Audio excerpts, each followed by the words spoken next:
استقبال رائع ما شاء الله، استقبال رائع وانت شايف اهوت وشايف الناس لسه ما حدش مشي اهوت.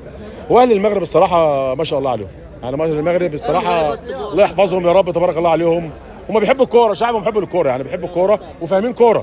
وشعب يعني على فكره شعب المغرب بيحب الحق، يعني لو المغرب لعب وحش بيقول وحش، لو المغرب عليه بنالتي يقول بنالتي، يعني فاهم الشعب المغربي فاهم كوره بجد بجد.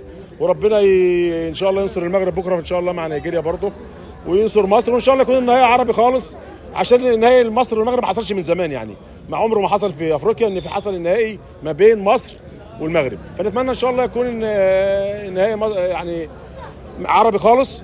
وانا بشكر الشعب المغربي الصراحه على حسن الاستقبال، وربنا يجعله في ميزان حسناتهم ان شاء الله، وديما مغرب وديما مصر ان شاء الله. اولا شكرا لطنجه طنجاوه الخوه ديالي، شكرا على الدقه المراكشيه وشكرا على الاستقبال بتاع المنتخب، وان شاء الله رب العالمين هتكونوا معنا باذن الله في التشجيع، واحنا عندنا الثقه الكامله في التيم، في مو صلاح، في كابتن حسام، في حسام حسد، يكفيك شر الحسد يا ولدي. الهدوء والثقه بالنفس، وان شاء الله هتكون مباراه باذن الله رب العالمين هنشوف كره جميله جدا. منتخب السنغال منتخب كبير، ومنتخب مصر منتخب عريق، فنتمنى باذن الله رب العالمين ان شاء الله ان احنا ربنا يكرمنا ونزنبق السنغال ونلعب النهائي مع المغرب باذن الله، وشكرا. طبعا استقبلنا المنتخب المصري في طنجة عروس الشمال من اجمل البلدان، جاي من اجادير، من مدينه جميله لاجمل عروس الشمال.